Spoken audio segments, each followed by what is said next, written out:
आ गई तो उसको श्रद्धा नहीं कहा। आशंका है वो श्रद्धा कैसी, शंका में श्रद्धा नहीं, श्रद्धा में शंका नहीं। मैना सुंदरी को अविचल विश्वास है और निश्चित रूप से उसने उस अविचल आस्था का परिचय दिया और इस रूप में दिया।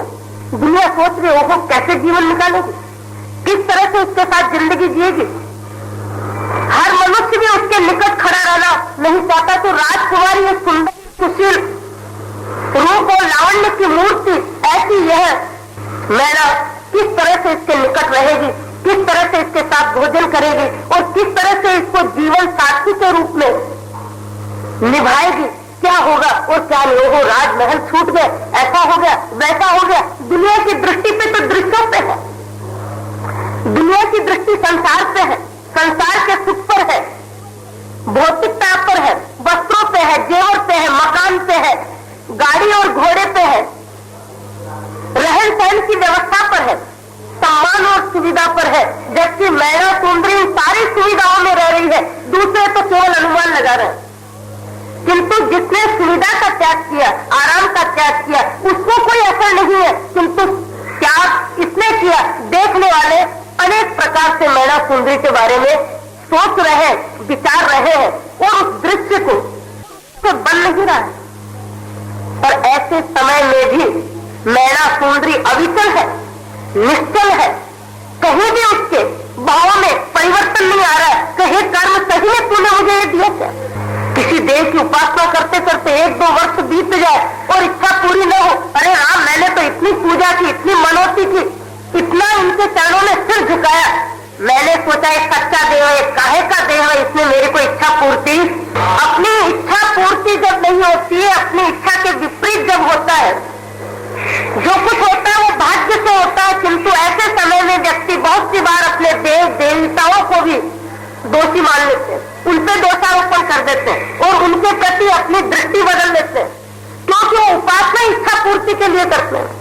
उपासना उनकी उपासना के लिए होती नहीं, आराधना आराधना के लिए नहीं होती, समर्पण गुणों के प्रति नहीं होता, झुकाव सदगुणों के प्रति नहीं होता, वीत राजी के प्रति नहीं होता। वो तो केवल उनकी इच्छा पूर्ति के लिए आज उस देवी को ध्याते, कल उसको ध्याते, परसों उसको ध्याते, मेरा सुहाग अखंड रहे, मेरा शरीर स्वस्थ रहे, मेरे पुत्र का जन्म हो जाए, मेरे घर का मकान हो जाए, मेरे ऐसा हो जाए, मेरे वैसा हो जाए। केवल शारीरिक सुख सुविधाओं पर जिनकी दृष्टि है, वे शारीरिक सुख सुविधाओं की प्राप्ति के लिए कई वर्ष तक कई प्रकार का तप भी करते रहते हैं, कई देवी देवताओं की ध्याना करते रहते हैं। पर उसका लक्ष्य क्या है, अभिप्राय क्या है, धर्म बुद्धि नहीं है, धर्म दृष्टि नहीं है, केवल इच्छा पूर्ति। और इच्छा पूर्ति में केवल भौतिक सुख सुविधाओं की स्थिति। मैना सुंदरी ने जो भी धर्म का अध्ययन किया, शब्द दर्शन, नव तत्व, जीव विचार, कर्म विचार आदि सभी दर्शनों का अध्ययन दर्शन को समझने के लिए किया और आत्मा के अस्तित्व के प्रति अविचल आस्था उसके मन में पैदा हुई।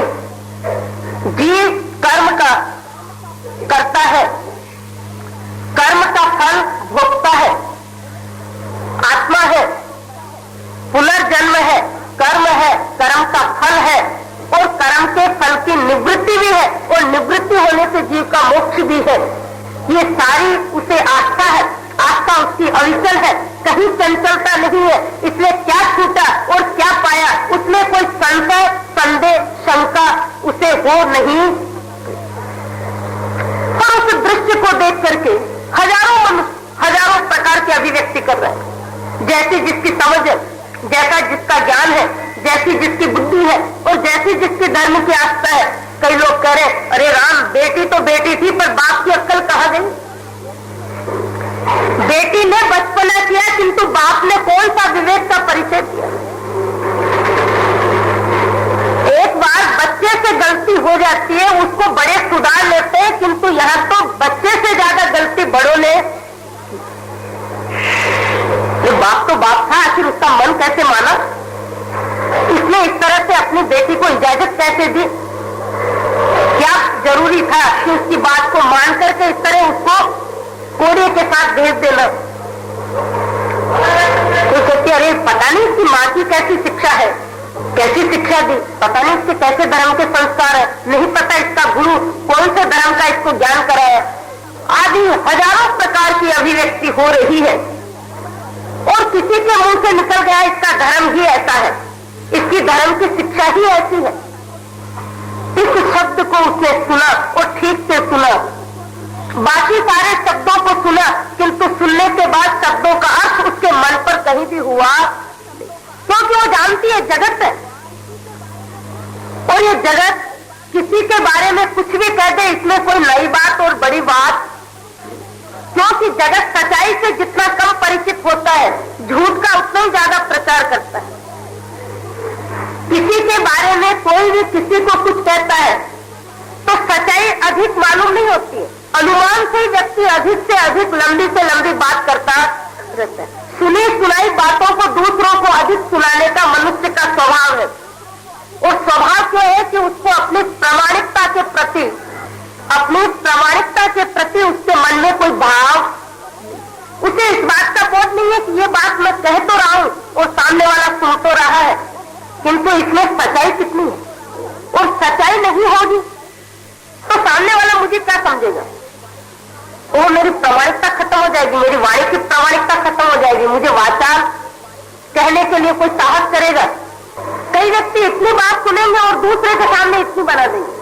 कई व्यक्ति है, किसी ने अपने रिश्तेदार ने, परिचित ने, मित्र ने चाराने का कोई अच्छा काम किया होगा, वो सामने वाला करने वाला कुछ भी नहीं कहता, किंतु उसके रिश्तेदार परिचय जो वो कहते सर 1 रुपये का किया, क्योंकि मनुष्य में जब प्रामाणिकता नहीं होती है और उसमें विवेक नहीं होता है कि मेरी वाणी की कीमत होनी चाहिए, मेरी वाणी में सच्चाई होनी चाहिए, और इस तरह से वाचालता जिसका स्वभाव नहीं है, वह व्यक्ति कभी भी सुनी बात को दूसरों को सुनाने में रस नहीं लेगा, क्योंकि सुनते समय ही उस बात को पूरी तरह से विश्वास पूर्ण मानेगा। वो जानता है पता नहीं है सुनाने वाला कितनी बात सही सुना रहा और कितनी मनगढ़ंत, जब सुनने में उसकी आस्था नहीं है तो सुनाने में कैसे अपनी जीवा को चलाएगा, नहीं चलाएगा, वो सुन लेगा, किंतु सुनने के बाद किसी को वहां तक नहीं कहेगा जब तक उसकी प्रामाणिकता की पूरी जानकारी। बहुत सी बार मनुष्य सुनी हुई बात को सुनाता है और सुनाने वाले की बात को सुन के जिसके बारे में कुछ कहा जा रहा है उसके बारे में पूरी तरह से विश्वास भी कर बैठता है, फिर भले उस व्यक्ति के प्रति अन्याय हो, फिर चाहे गजब डाले और फिर चाहे वो कटाय का निमित्त बन जाए, फिर भले वो किसी के घर में होली लगा दे और फिर भले उसे क्षमा याचना करनी पड़े, उसे इस बात का कोई विचार नहीं होता। पर ऐसा विचार किसे नहीं होता जिसको अपने व्यक्तित्व की कीमत नहीं है, जिसको अपने प्रामाणिकता को सुरक्षित रखने का विवेक नहीं है, और जिसे अपनी जिह्वा शक्ति का महत्व मालूम नहीं है। ऐसे व्यक्ति सुनी सुनाई बातों को आगे से आगे सुनाने में अधिकतर अपनी जिंदगी लगाते रहते हैं, किंतु जिनमें विवेक है, ज्ञान है, वे संयत रहते हैं, उनके शब्द उचित रहते हैं, उनके शब्द सीमित रहते हैं, शब्द उचित भी रहते हैं और सीमित भी रहते हैं। जिनके शब्द सीमित निकलते हैं, उचित निकलते हैं, उन्हें अपने शब्दों के लिए अधिक किसी के सामने सिर झुकाने की जरूरत भी पड़ती। एक बार कोई अपना संबंध बदल दे, किंतु आप यदि अपने उचित विवेक का त्याग नहीं करेंगे तो कभी आपको क्षमा नहीं मांगनी पड़ेगी। जिसने उचितता का त्याग किया है उसे एहसास होगा, उसे फील होगा, उसे दुख होगा कि मैंने ऐसा क्यों। बहुत सी बार व्यक्ति हानि में, द्वेष में, सांसारिक संबंध बिगड़ने के बाद भी उचित व्यवहार का त्याग नहीं करता, उचित शब्दों का त्याग नहीं करता, उचित आदर का त्याग नहीं करता। तो एक समय ऐसा आता है कि उसकी औचित्य वृत्ति है, उसको समझने के लिए सामने वाला भी मजबूर हो जाता है, झुक जाता है। इसीलिए इसलिए ऐसे दिनों में भी अपने व्यवहार में कहीं भी अविवेक आने नहीं। बहुत से व्यक्ति होते छोटी छोटी बात में अपने विवेक का दीवाना निकालते रहते। मामूली सी बात हुई तो बोलना बंद, कोई छोटा प्रकरण हुआ तो उसके घर आना जाना बंद, बुलाना बंद, आना बंद, जाना बंद। कब तक चलता है, कितने दिन चलता है? किसी का 4 महीने, किसी के 6 महीने, किसी का वर्ष, किसी का 2 वर्ष, किसी के 2 दिन और किसी के 4 दिन। और इस तरह से जो व्यक्ति अपने व्यवहार में अभिव्यक्ति देता है, समझ लीजिए कि वो अपने विवेक का दिवाला निकालता है, इसलिए कि उसमें विवेक है। और जिसमें विवेक होगा वो तो उसके व्यवहार में प्रतिकार भी होगा, किंतु प्रतिकार में भी संतुलन औचित्य बना रहेगा। और प्रतिकार भी ऐसा होगा जिस प्रतिकार की आलोचना एकदम कोई कर न सके। पर सब में ऐसी समझ विवेक नहीं होता। यह तो सिद्धांत का रहस्य समझने वाले लोग तो मुट्ठी भर भी नहीं है। अनुगामी होना अलग चीज है और सिद्धांत का बोध होना अलग चीज। कुल परंपरा से आप किसी भी धर्म के अनुयायी हो जाए अलग बात है, किंतु जिस धर्म के आप अनुयायी हैं उस धर्म के सिद्धांत के मर्म को समझ करके आचरण करना, उसमें बहुत बड़ा अंतर। अनुयायी तो कुल परंपरा से व्यक्ति हो जाता है जन्म से ही। जैसे शरीर है, शरीर का नाम है, गोत्र है, माता पिता का नाम है, उसी तरह से वो जिस धर्म को पालने वाले परिवार में जन्म हुआ है उसी धर्म का उसके नाम के साथ संबोधन लग जाता है। कितने ऐसे व्यक्ति हैं जो अपने संबोधन के अर्थ को आज तक नहीं समझते, शायद अर्थ से उठेगी वहां तक नहीं समझेंगे, उसके बाद भी वो शब्द उनके साथ लगा हुआ है, उस शब्द का अर्थ उन्हें कुछ पता ही नहीं है। क्यों? कि धर्म के प्रति उन्हें कोई न आस्था है, न श्रद्धा है, न धर्म से उन्हें कुछ पड़ी है। वो तो एक विरासत में शब्द मिल गया है जिसको अपने साथ ढोए जा रहे हैं, पर उसका गौरव भी उनको नहीं है, उसके प्रति उनका मन में कोई विशेष विवेक भी नहीं है, क्योंकि उन्हें पड़ी नहीं है। तो धर्म के मर्म को समझने वाले लोग तो नहीं पता कितने थे, किंतु प्रसंग की आलोचना करने में, निंदा करने में, उपहास करने में, मजाक करने में और सभी परिवार के सदस्यों का मूल्यांकन करने में सबने अपनी जिह्वा हिलाने का काम। ऐसे समय में मौन कौन रहेगा? जिस प्रसंग की हम चर्चा कर रहे हैं, जिस प्रसंग को हम अभिव्यक्ति दे रहे हैं, उस प्रसंग में मौन कौन रहेगा? या तो मौन वह रहेगा कि जिसको आवाज के लिए शक्ति मिली ही, आवाज के लिए जिसको शक्ति ही नहीं मिली है वह गूंगा मौन रहेगा। अच्छा कौन रहेगा? अति ज्ञानी रहेगा। अति ज्ञानी क्यों मौन रहेगा? जो ज्ञानी होगा वो सोचेगा कि जब तक परिस्थिति का असली अध्ययन न कर ले वहां तक इस प्रकरण के बारे में कुछ भी बोलना केवल अपनी अज्ञानता का परिचय देना। तो अपनी अज्ञानता का परिचय देने के लिए कौन नहीं बोलेगा? ज्ञानी नहीं बोलेगा। या फिर बोलने में विवश कौन है जिसको बोलने की ताकत मिली? शेष लोग तो मन मानी अभिव्यक्ति कर रहे हैं और अभिव्यक्ति में इतने उदार। याद रखिए, किसी की अच्छाई कहने में उदार होना सामान्य बात नहीं है, किंतु किसी की बुराई करने में उदार होना कोई बड़ी बात नहीं है। हाँ, किसी की अच्छाई के बारे में बोलना हो तो अधिक नहीं बोलेगा, बहुत जल्दी चुप हो जाएगा।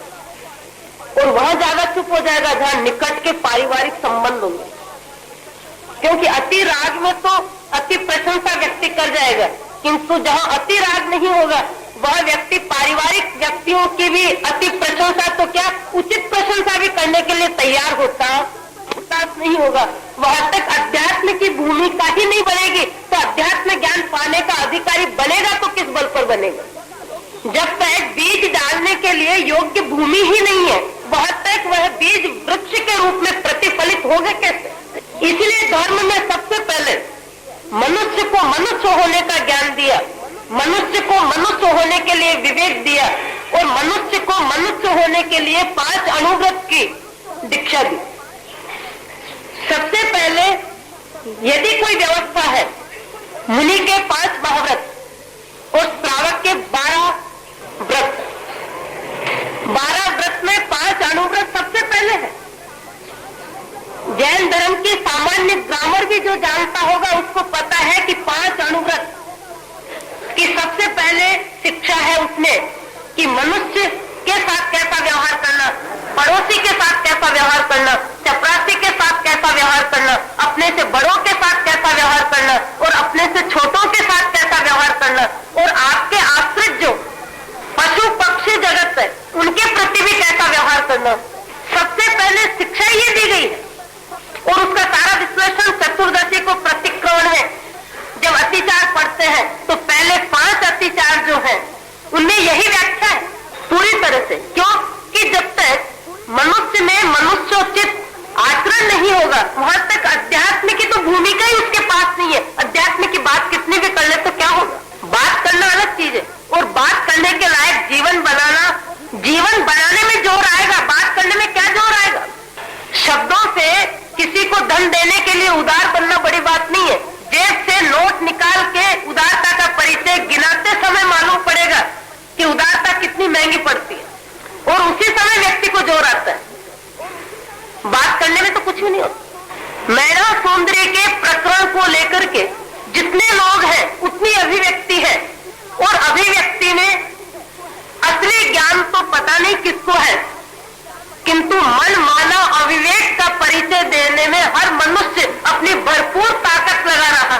मैना सुंदरी सत्य शब्द सुन रही है, किंतु किसी भी शब्द का अर्थ उसके मन पे असर नहीं कर रहा। और इतना सामान्य मन होता, इतना छिलछिला मन होता, तो भला इतना बड़ा कदम भी भरती तो किस बल पर? सामान्य बात थोड़ी है। वो भारतीय नारी, वो सतत्व शिरोमणि नारियों में अग्रणी, प्राण जाए पर पड़ नहीं जाए, ऐसा जिसका व्यक्तित्व, भला वह बिना सोचे समझे क्या आवेश में कोड़िया का हाथ पकड़ती? आवेश में नहीं पकड़ा, होश में पकड़ा, विवेक के दीपक के प्रकाश में उसने पकड़ा है। क्यों? तो उसकी दृष्टि में भौतिक सुख सुविधाओं की कोई अधिक राग उसमें नहीं था, क्योंकि वो जानती है कि जीव कर्म संयोग से अनंत काल में भ्रमण कर रहा है। चील भी बना है, कबूतर भी बना है, गाय और बैल, बकरी और सांड, न मालूम क्या क्या बना है। और ये सुविधा का सारा नाटक 40-50 वर्ष का है, इससे ज्यादा है क्या? किसी भी मनुष्य को कितनी भी सुविधा मिल जाए, आत्मज्ञानी कभी भी गरीबी में कायर नहीं होगा। आत्मज्ञानी धर्मात्मा कभी भी गरीबी में हीन भावना नहीं लाएगा, दो आंसू नहीं गिराएगा, अरे राम इसके पास तो इतना है, मेरे पास कुछ भी नहीं है, क्योंकि उसको तो आत्म वैभव का ज्ञान हो जाता है। और आत्म वैभव का ज्ञान होने के बाद बाहर की अमीरी उसे कहीं दिलगिर नहीं करते। जीवन में अभाव भी होता है तो उस अभाव को अभाव के रूप में नहीं देखती। कितनी ऐसी नारियां हैं, आज के युग की बात छोड़ दीजिए, उसकी चर्चा करने से कोई फायदा नहीं है, किंतु हमारे भारत में, हमारी जैन संस्कृति में, वैष्णव संस्कृति में कितनी ऐसी नारियां हैं जो विवाहित हुई है, केवल पति का स्पर्श किया है हाथ का, या 2-4-6 महीने जिन्होंने साथ गुजारे होंगे, उसके बाद भी उसी के नाम पर पूरा जीवन वैधव्य के रूप में गुजारा है, किंतु अपने सतत्व परंपरा को कहीं कलंकित नहीं होने दिया। ब्रह्मचर्य के आचरण का महत्व समझ में आने के बाद प्रसन्नता से जीवन जिया है, इसलिए कि जो भी हुआ पर ब्रह्मचर्य व्रत की आराधना करने का योग, प्रतिकूलता में भी प्रतिकूलता के विचारों का त्याग कर देता है कौन? धर्मात्मा। और जो परिस्थिति है उसी में विवेक पूर्वक जीवन गुजारने का उनका दृष्टिकोण बनता है। आज तो माता पिता भी कहते हैं, अरे तुम सोचो तुम्हारे बारे में, जिंदगी लंबी है, कैसे दिन निकालोगे?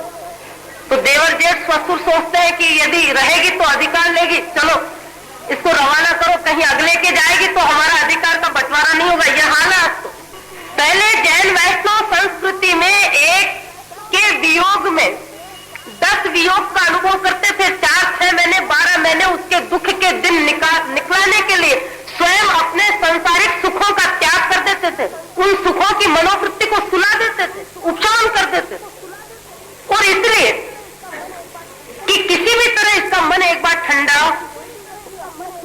आज तो कोई भी व्यक्ति अपने सुख में किसी को बाधक देखना भी नहीं चाहता। स्थिति बड़ी विचित्र है, पर एक नहीं ऐसे हजार है। मैना सुंदरी ने जो काम किया बिना सोचे समझे नहीं किया, बड़ा विवेक पूर्वक, गंभीरता पूर्वक, धैर्य पूर्वक, प्राण त्याग तक उसका प्राण कहीं बदलने वाला नहीं है। किंतु दुनिया नहीं जानती मैना सुंदरी का क्या व्यक्तित्व है, इसलिए मनमानी अभिव्यक्ति में सबकी आवाज मैना सुंदरी के मन में किसी शब्द के अर्थ ने प्रभावित नहीं किया। सिर्फ एक शब्द कांटे की तरह लग गया। कब लग गया? कि धर्म को नहीं जानने वालों ने धर्म को जीने वाले के आचरण को देख करके कहा इसका धर्म ही ऐसा है। वह मैना सुंदरी के कानों को जैसे कोई तीर चुभ गया, हृदय में एकदम वेदना हो गई। और यदि उसको दुखी किया तो सिर्फ इसी शब्द ने किया, तो वो मेरी वजह से एक तात्कालिक वातावरण को देख करके ऐसे अनमोल धर्म के प्रति, वीतरागी धर्म के प्रति, निरागी धर्म के प्रति इस तरह का उद्गार निकाला है और मुझे सुनना पड़ा है, और ये परिस्थिति उसमें निमित्त बनी। इसके अतिरिक्त दुनिया सोच रही इसका क्या छूटा, उसको ध्यान ही नहीं है कि मेरा क्या छूटा, क्योंकि जो छूटा है उसको उसने आस्था में अपना माना ही नहीं है। जो छूटा है उसको उसने अपनी आस्था में अपना माना ही।